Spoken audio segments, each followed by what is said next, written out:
Hey everybody, welcome back to Marathon's Marketing Moment. I'm Skip Cohen and my co-host is here with me, Marathon's Mark Weber. Now between the two of us, we've got a combined history in the photography industry of, 90 plus years. That hurts. But time definitely flies when you're having a good time. Now Mark's background is primarily as a professional photographer, but he's got a long list of accolades over the years, combined with a great business background, a great background in marketing, education, and consulting at Marathon Press. Now me, I've just always loved the business and marketing side of imaging, and that's the journey I've been on for all these years. Now, with each episode that we do with this podcast, we want to help you think of ideas that build a stronger brand, as well as your skill set in business and marketing and just running the business.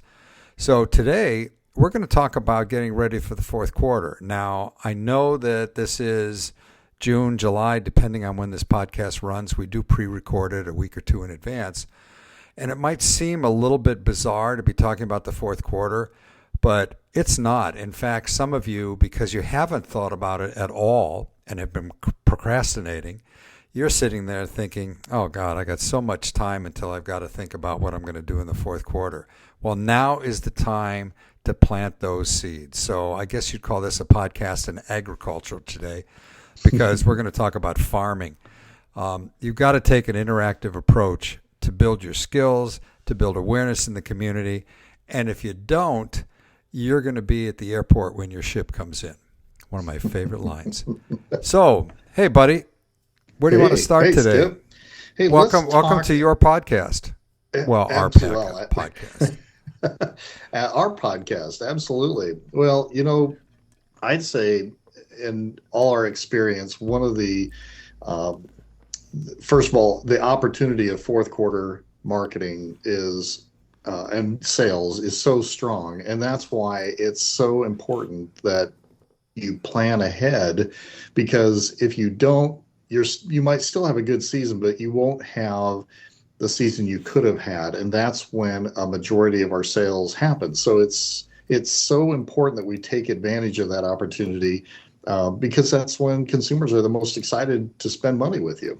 Well, especially as going into this year's fourth quarter, I think photographers have an opportunity for one of the biggest fourth quarters they've ever had. And it's coming off of the pandemic combined with the media and the politicians that want to make us feel like all is lost and the pandemic is on its way back.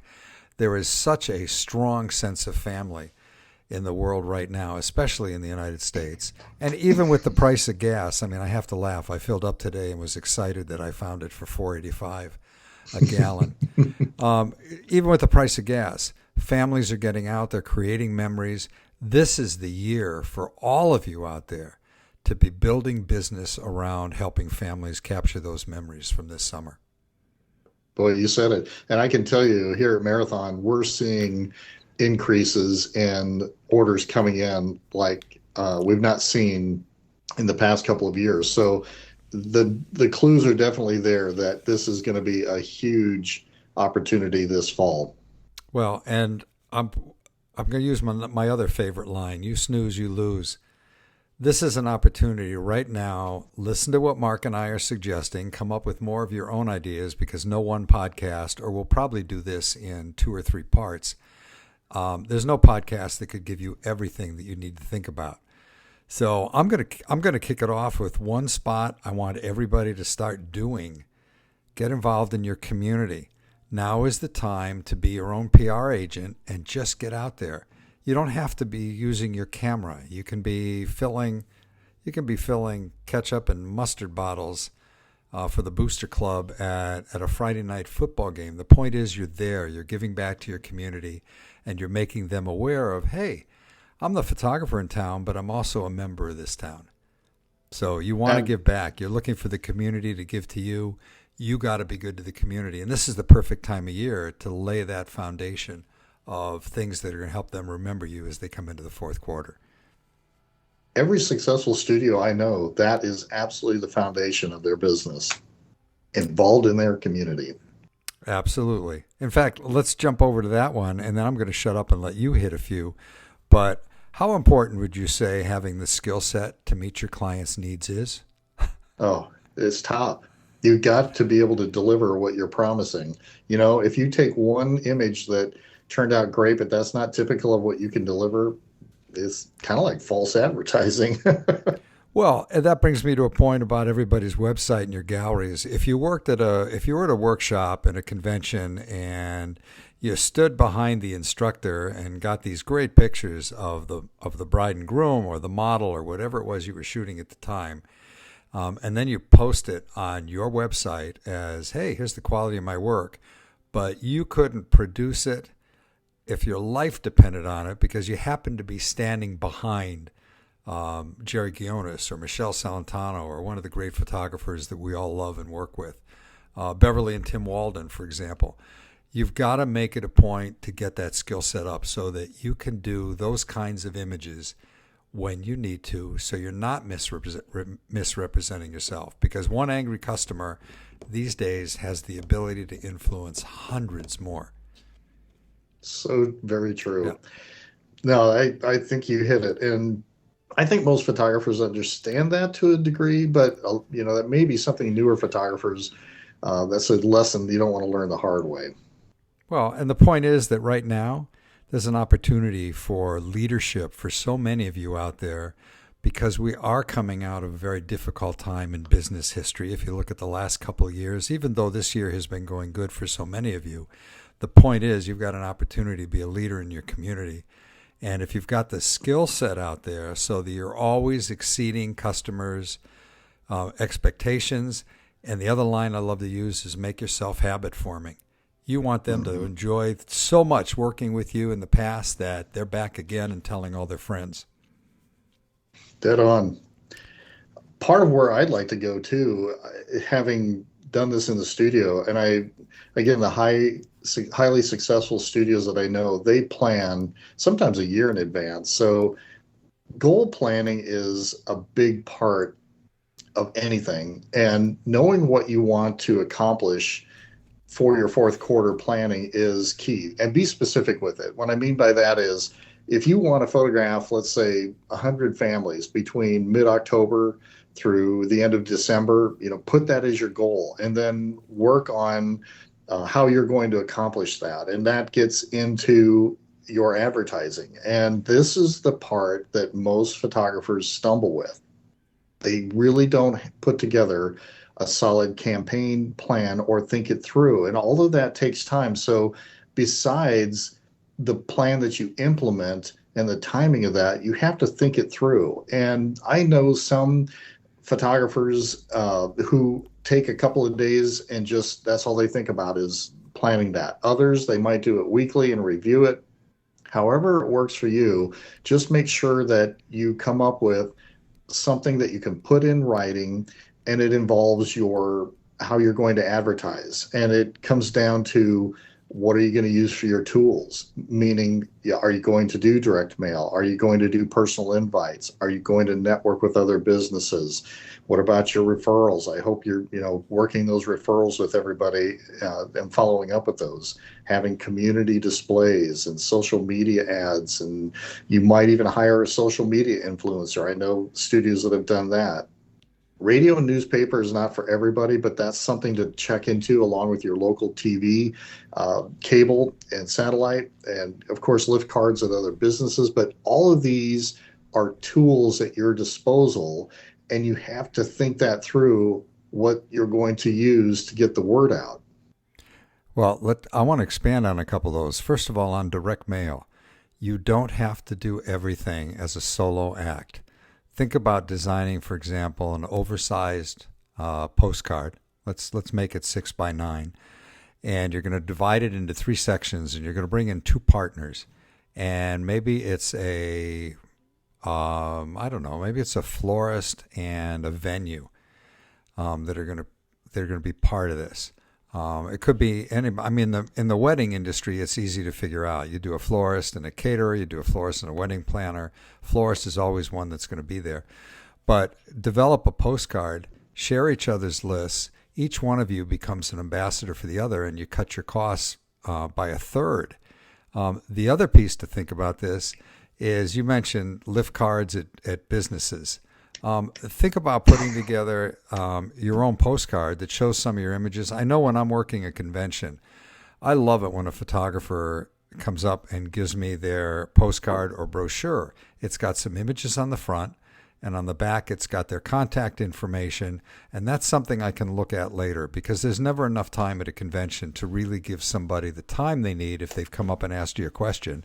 And when they give you their business card, odds are it's going to get lost in a sport jacket pocket for me. Or they want to show you images on their phone or their iPad, and it's just not going to work. But having a postcard, having something that you can leave behind. And the other part of this is one of Scott Bourne's favorite expressions about own your zip code. This is just good old pound the pavement. Draw a circle around where you live. Let's make it 20 miles, 30 miles, whatever it is, and knock on the doors of every single business just to introduce yourself. Now, I always get a wedding photographer that says, come on, Skip, I'm a wedding photographer. What am I going to talk to a realtor about? Well, you're going to go into the realtor and you're going to say, hey, my specialty is really the wedding side of life, but I've got a great network of great photographers and friends, and if I can ever help you with anything in imaging, just give me a call. Now, that's all you're doing, and then you're leaving your business card, or you're leaving that lift card, postcard, whatever you've designed, behind. You're just introducing yourself to people in the community. And realtors, by the way, have families and kids that get married. So for those wedding photographers out there that think it's a terrible idea, just plain old pounding the pavement, especially after the pandemic and being able to actually go in and meet people with or without a mask, depending on what people in your area are comfortable with. It's just another way to start building those relationships. Great suggestion. It reminds me too that the power of a Be My Guest card. If you're in a restaurant, and it's kind of like a qualifier, if you're in the right restaurant and you see a family and you have that opportunity to go up and introduce yourself and say, hey, I'm Mark Weber. I have a photography studio here in town. I would love to photograph your family. Here's a card. Give me a call. It's a no charge. I'm looking to put together some samples for advertising on my website and other marketing materials. And there's no obligation to purchase anything. So, give me a call. And those conversations often lead to, yeah, I've heard of you. Or if they haven't, then again, other type of direction with that conversation. But that's where it's handy also to have like a brochure on you. That's where, as you're talking to people, you can pull up your phone, show them your website and whatnot. But having like even a mini brochure that you can hand them, something like a trifold 5x5 that keeps selling you even after you've walked away and they go home with that. So the Be My Guest card reminds them who you are and what you offered them, and the trifold brochure just gives a little more emphasis if that conversation, leads a little bit further. Well, let's expand that a little bit more. I know Helen Yancey, when she first started out, had a whole bunch of her portraits in a coffee shop. Helen lives outside Detroit in one of the suburbs, and she had her images on display and had a card or her cards or brochure in a corner somewhere by checkout. Bambi Cantrell had a whole wall of images for years at a Starbucks in Walnut Creek. Then you've got doctors' offices, and I've been pitching this one for years. Think about how much money all of you have spent on pediatricians over the years. Yeah. And the problem in a pediatrician's office is that their only decent magazine is a 10-year-old copy of, I don't know, Mechanics Illustrated or something. They're never relevant. And doctors, the last course they take in college is how to decorate your lobby for under $20. So you've got this waiting room in a doctor's office. There's nothing there. Yeah. Go in, talk to your pediatrician, ask to document some of the things. For example, a little kid that's told they have to get an x-ray is a scary thing, even though we all know an x-ray is absolutely not painful. It's just that cold plate against your chest that makes you wince. But there's no pain. Photograph some things that are going on, and that could be included showing your ability to be a photojournalist and a storyteller. And then you're going to have some of your images from things around the community. It's another way for you to be able to get people to know who you are. My line that I've used so many times over the years is, what good is working hard to create the greatest images of your life if nobody knows who you are? God, so true. Oh, I'm just So, filled with them this morning. I'm on a one-liner kick. I'm going to make a Skip's top one-liners The top list. one-liners. Well, I'll give you my favorite right now, which I just used recently. You can't create images that tug at people's heartstrings if your own heart isn't in it. Well, yeah, that's one of my favorites of yours. So I do that like works. that one. Hey, Yep. let's go on. I mean, I'm looking at some hmm notes you and I made before this call. hmm What do you think makes an offer effective? Well, it's got to have the right content for sure. And it's always different depending on. This is where you have to identify who your ideal client is. For some people, understanding that a strong offer is important. For other people, it's just the heart-touching content, more of an image piece. And again, it depends on who you're targeting and how frequently you're targeting them. But that content is critical. Having some sort of strong headline, an offer that touches the heart, the right words that touch the heart, the right images, all of those things play such a key role. And in some cases, people give a deadline on when people need to act by, because especially with direct mail, studies have shown that you want to do at least 3 mailings, touch them 3 times, because it ends up being often that third time where people make their decision to actually do something. So don't think that you're going to do 1 mailing and that's going to be it. So keep that in mind as you're starting to look at, the targets you're going after. Well, in terms of mailings, I know going back to my Polaroid days, which seems like a century ago. That's only because it almost is. At Polaroid, the studies they had done at that time said you had to hit a consumer 2.5 times for them to remember your message. Today, depending on which one of the analysts you follow, that number is anywhere from 7 to 12 times. Yeah. So you've got to keep hitting them. And essentially, what I like to get photographers to think about, you want to weave a web around your target audience. And it's essentially everything that Mark listed a few minutes ago with direct mail, with social media. You want them to go to their mailbox at home and there's a postcard. At the same time they're doing the postcard, they happen to be part of an email blast, or they see something that you're doing in social media. Your blog is an outstanding way to keep getting the message out there. And maybe while that's going on, they just happen to heard somebody talking about you on the radio or in a podcast somewhere.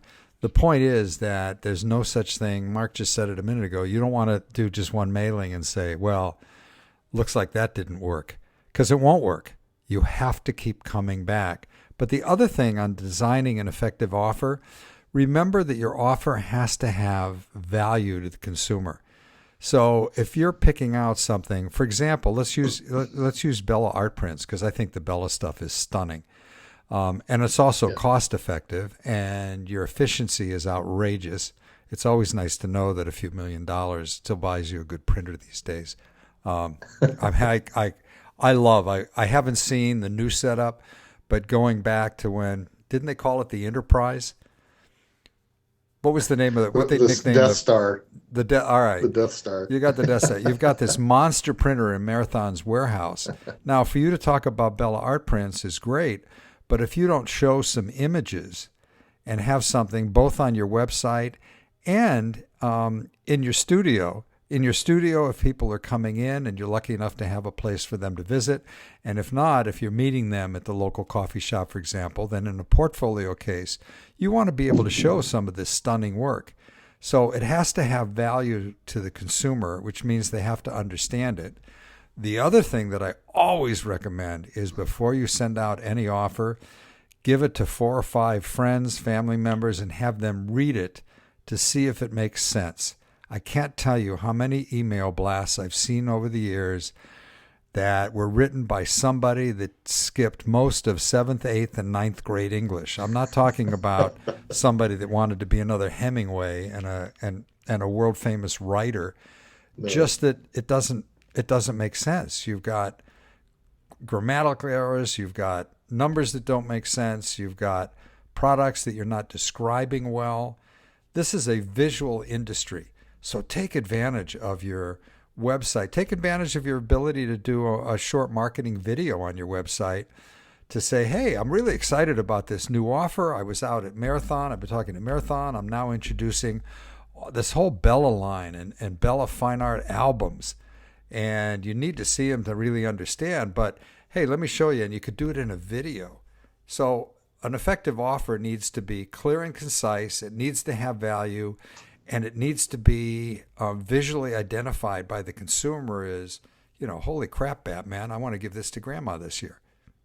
Yes. And along those same lines, our our thinking, I guess, is a third grader has to understand what this offer is or what your message is. It's got to be that simple. And another way to maximize your connection in the community is tie in with some sort of charitable event. I love that personally just because you're raising funds, you're raising awareness, you're helping somebody. So it's a win-win for everybody, and that's not hard to do. There's a lot of charitable organizations. Just pick one that you believe in, go meet with the director and explain what your thought is, and that the session fee will be paid directly to them to help raise awareness, and they'll help promote it too. So great win-win situation with that. The other thing with charities, and I know there's a lot of disagreement on this, and if we had 100 people in the room now, it would be split right down the middle. But I love photographers that donate a sitting to charity. Now, half the world says, yeah, I've done it 3 times. It's never gotten me anything. The reality is you don't know that. And I'll argue that with anybody. When you donate to a charity and it's a sitting fee, or if you want to go all out, it can be a sitting fee and include the portrait with it. The point is that it has value and it's getting your name out there. And you're also, now if you turn around and you also do a blog post, for example, about, hey, I'm working with the Alzheimer's Association this year. The Alzheimer's Walk is coming up. And we're also going to have a special charity fundraiser where I've donated my time to do 2 free portraits, so however you're going to word it. The point is your name is out there and you're becoming an ambassador for the association, and it's showing you're involved in your community. It kind of covers them all. What do you think about definitely. What do you think about live portrait? I am fully in love with live portrait. Suzette Allen convinced me of this several years ago, and I just am blown away at what technology can do. And I will put a link in our blog where people can look at it. But in short, what that allows you to do, there's a code reader on there that people have to have the live app. And what happens is it'll, like on a holiday card, but it could be anything. I mean, it could be in a yearbook, it can be a billboard. If this image is saved through live portrait, you can hold your phone up to that and it'll recognize it, and any video that you've linked in association with that will pull up on there. So let's say you've got a family walking on a beach, and so you take their family portrait that way and it comes out great. Well, turn on your video for just a minute and have everybody do something or say Happy New Year or whatever message you want to deliver with that, or they can just talk and say whatever greeting message they want. But this is one of the best and most affordable. It's very economical. It's like $30 through Marathon when you upload it through our Rose software and get it in there. Anytime that you've got that image showing anywhere, people know to pull that up on their live app, it'll become a talking portrait. And it's like 3-dimensional. I mean, you can look at it as just a video, but it defaults to like on a card. You're holding that card out and you see it and it just becomes 3-dimensional. It is the coolest thing ever. And I just am always wondering why more people aren't doing it, because after every session, if you did that and just told people what you're doing with it, that's an easy add-on for sales later on in your holiday cards or anything else. Well, once again, it's all about taking advantage of all the tools that are out there. And in the history, which is around 160 or 170 years of photography, there have never been more tools for photographers to create, to market themselves and to get the word out. And if you think about everybody's power today, all of you have the same power that 10 years ago a small town magazine or newspaper had. Now, you may not have the same power as the New York Times, but within your community, you do have that power. And you've got the ability to be a leader and an influence. And what we're trying to get you to think about, whenever a consumer thinks about needing a photographer or photography, it's called top of mind awareness. You want your name to be the first thing that comes up. So we're kind of out of time. I think we're going to need to do this in 2 parts. What do you think? Yeah, I agree. All right. So we'll come back with the second part, everybody. But in terms of where do they go to find you, Mark, and more help on your end? Yeah, I'm available at markw@marathonpress.net or 800-228-0629, extension 283. There you go. And if anybody's looking for me, everything I write is at skipcohenuniversity.com, and I'm Skip Cohen on Facebook, and I'm Skip at MEI500.com, and Skip Cohen on Twitter. So keep in touch. Let us know where we can help you more. The whole idea of this podcast today is not to let you snooze and lose. You can start thinking and planning now. And Mark, thanks, buddy, for Marathon putting these podcasts out. And to all of our listeners, thanks for being here. And we'll be back with part 2 of Marathon's Marketing Moment on getting ready for the fourth quarter.